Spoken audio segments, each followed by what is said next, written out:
రాష్ట్ర ప్రభుత్వం ప్రజలకు ఇచ్చిన మాట ప్రకారం జొన్నలను మద్దతు ధరలకు కొనుగోలు చేస్తామని చెప్పి అరకొరగా కొనుగోలు చేయడం దారుణంగా ఉందని, రైతులు పండించిన ప్రతి గింజను ప్రభుత్వం కొనుగోలు చేసి ఆదుకోవాలని ఏపీ రైతు సంఘం నేతలు ప్రభుత్వాన్ని డిమాండ్ చేస్తున్నారు. గత 4 రోజులుగా నంద్యాల పట్టణంలోని సెంట్రల్ వేర్ హౌస్ వద్ద రైతులు పండించిన జొన్నలను అమ్మేందుకు ట్రాక్టర్లు, లారీలు బారులు తీరాయి. అయితే ప్రభుత్వం నిర్దేశించిన విధంగా కేవలం 28,000 మెట్రిక్ టన్నులను మాత్రమే కొనుగోలు చేసేందుకు అనుమతులు ఇవ్వడం జరిగిందని అధికారులు చెబుతున్నారు.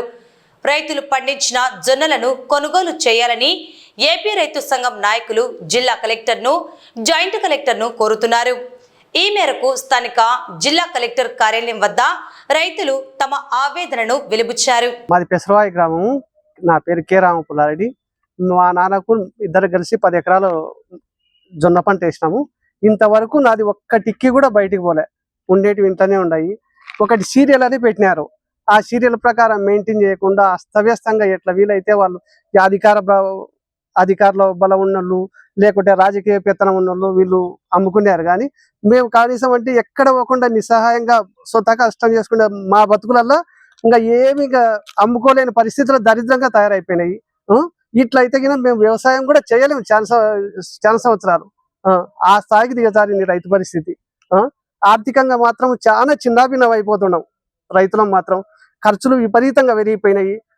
పంటలు కూడా కనీసం అంటే ఈ ఎరువులు లేకుండా ఫర్టిలైజర్తో పండించుకుంటున్నాం.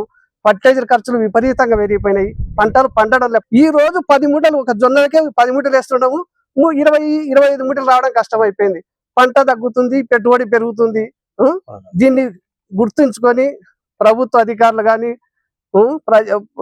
ప్రజా అధికారులు కానీ మాకు ఏ విధమైన సహాయం చేస్తేనే మేము రైతులుగా ముందరికి పోతాం. కానీ లేకుంటే ఒక 10 సంవత్సరాల్లో మేము వ్యవసాయం చేయలేము, పంటలు పండియలేము. కనీసం మద్దతు ధర ఊకే మామూలుగా సచివాలయాలు మాత్రం బోర్డులు పెట్టినారు.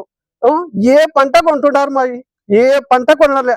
ఊరికి ఏమంటే అది తృప్తి కోసం వచ్చి బోర్డులను చూసుకొని ఈ ఏడు 4,020 రూపాయలు మళ్ళీ పెంచినాడు జొన్నలకు. ఆ రేటు పెంచితే ఇంకా మొత్తం దేశంలో ఒకటే పంట మీదే పడతారు. పడే తలకల్లో దాన్ని కొనరు, చేయరు.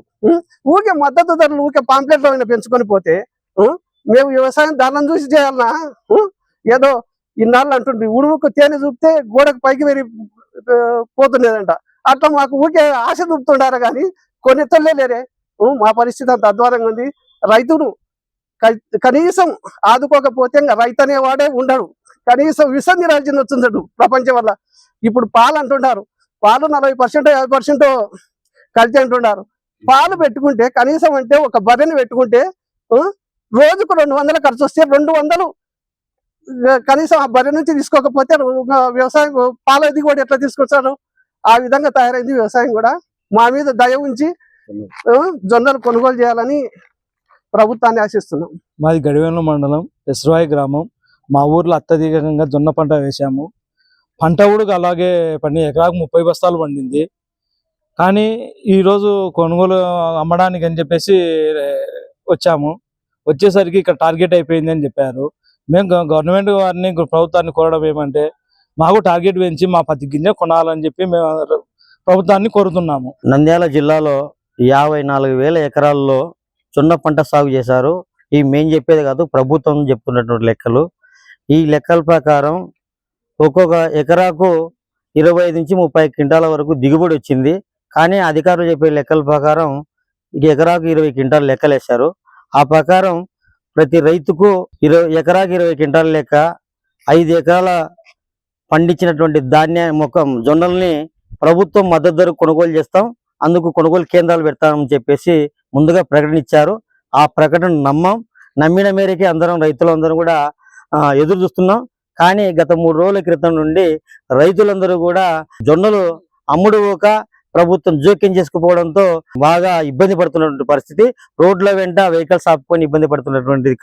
ఇందుకు ప్రధాన కారణం ఏంటంటే ప్రభుత్వం చెప్పే లెక్కల ప్రకారం నంద్యాల జిల్లాలో రైతుల వద్ద 1,00,000 మెట్రిక్ టన్నులకు పైగానే జొన్నలు ఉత్పత్తి అయినాయి. కానీ కేంద్ర రాష్ట్ర ప్రభుత్వాలు 2 కలిసి కూడా కేవలం 28,500 మెట్రిక్ టన్నులు మాత్రమే కొనుగోలు చేయడానికి అనుమతి ఇచ్చారు. ఆ మేరకు గత 10 రోజుల క్రితం నుండి ప్రభుత్వం పెట్టిన నిబంధనల ప్రకారం కొనుగోలు చేశారు.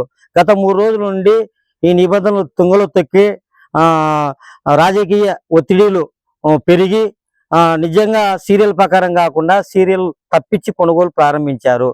ఏమైనా ప్రభుత్వం పెట్టినటువంటి టార్గెట్ తగ్గిపోవడంతో రైతుల్లో అనుమానం కలిగి ఒకేసారి మొత్తం తీసుకొచ్చి రోడ్లపైన ఎదురు చూస్తున్నారు. ప్రభుత్వం మీ టార్గెట్ అయిపోయింది, మేము కొనలేమని చెప్తున్నాం అని ప్రభుత్వం చెప్తుంది. ఇప్పుడు రైతాంగం నష్టపోతున్నారు. మేము ఈ జిల్లా కలెక్టర్ గారిని, జాయింట్ కలెక్టర్ గారిని, ఇతర అధికారులందరినీ కూడా గత 3 రోజుల నుంచి రిక్వెస్ట్ చేస్తున్నాం. అయ్యా మేము పంట పండించే దాంట్లో కనీసం 50% అయినా కొనుగోలు చేయమని చెప్పి అడుగుతున్నాం. కానీ మీరు చెప్పినటువంటి లెక్కలు కనీసం పావుల వంతు మాత్రమే కొనుగోలు చేస్తున్నారు. ఈ రకంగా కొనుగోలు చేయడం వల్ల మాలో రైతులకు మధ్య గొడవలు పెడుతున్నారు. గ్రామంలో 100 మంది రైతులుంటే పలుకుబడి ఉన్నటువంటి వాళ్లకు కొద్దిగా అధికారులకు పరిచయం ఉన్నటువంటి 5 మందికో 10 మందికో ఉంటున్నారు. మిగతా వాళ్ళందరూ కూడా పడిగాపులు కాస్తున్నారు. కాబట్టి వీలైనంత త్వరగా రైతుల వద్ద ఉన్నటువంటి మొత్తం జొన్నల్ని ఎలాంటి షరతులు లేకుండా కొనుగోలు చేయమని చెప్పేసి ఆంధ్రప్రదేశ్ రైతు సంఘంగా ఈ ప్రభుత్వాన్ని కోరుతున్నాం. ఇప్పటి వరకు న్యాయం జరగక గొడవ పడుతుంటే ఇప్పుడే రైతు సంఘంగా జోక్యం చేసుకొని రైతులందరినీ కూడా జాయింట్ కలెక్టర్ గారి దగ్గరికి పిలుచుకోవడం జరిగింది. జాయింట్ కలెక్టర్ గారు మా బాధను శ్రద్ధగా విన్నారు. మరి ప్రభుత్వంతో వెంటనే చర్చలు జరుపుతున్నారు. ప్రభుత్వంతో చర్చలు జరిపి మా వద్ద ఉన్నటువంటి జొన్నలన్నిటిని కూడా ప్రభుత్వం కొనుగోలు చేస్తే రైతులకు మేలు చేసినటువంటి వాళ్ళు అవుతారు. ఆ రకంగా కొనుగోలు చేయకుండా మా పాలన మమ్మల్ని వదిలిపెడితే ఈరోజు మధ్య దళాలకు అమ్ముకొని రైతులందరూ నష్టపోతాం. ఆ రకంగా మేము మధ్య దళారుల చేతుల్లో నష్టపోకుండా మమ్మల్ని కాపాడేందుకు జాయింట్ కలెక్టర్ గారు ఒక మంచి నిర్ణయం తీసుకుని ప్రభుత్వాన్ని ఒప్పించి రైతుల వద్ద ఉన్నటువంటి మొత్తం జొన్నల్ని వెంటనే కొనుగోలు చేయాలని చెప్పేసి తక్షణం కోరుతున్నాం. ఈ రోజు వరకు ఇప్పటి వరకు లైన్లో ఎవరైతే ఉండారో టాక్సీట్ లేకుండా బండ్లు పెట్టుకొని లారీలు ట్రాక్టర్లు పెట్టుకొని ఎదురు చూస్తున్నారో వాళ్ళని ఇబ్బంది పెట్టకుండా, ఎందుకంటే గత 3 రోజుల నుంచి తిండి లేకుండా, నీళ్లు లేకుండా, సరైన వసతి లేకుండా ఇబ్బంది పడుతున్నారు. ఆ లైన్ లో ఉన్నటువంటి వాళ్ళకందరికీ వెంటనే మీరు ఏదో ఒక పద్ధతుల్లో వాళ్ళకు ఒక సీరియల్ నంబర్లు ఇచ్చి వాళ్ళ వెంటనే అన్లోడ్ అయ్యే విధంగా చర్యలు తీసుకోమని చెప్పేసి ఆంధ్రప్రదేశ్ రైతు సంఘంగా కోరుతున్నాం.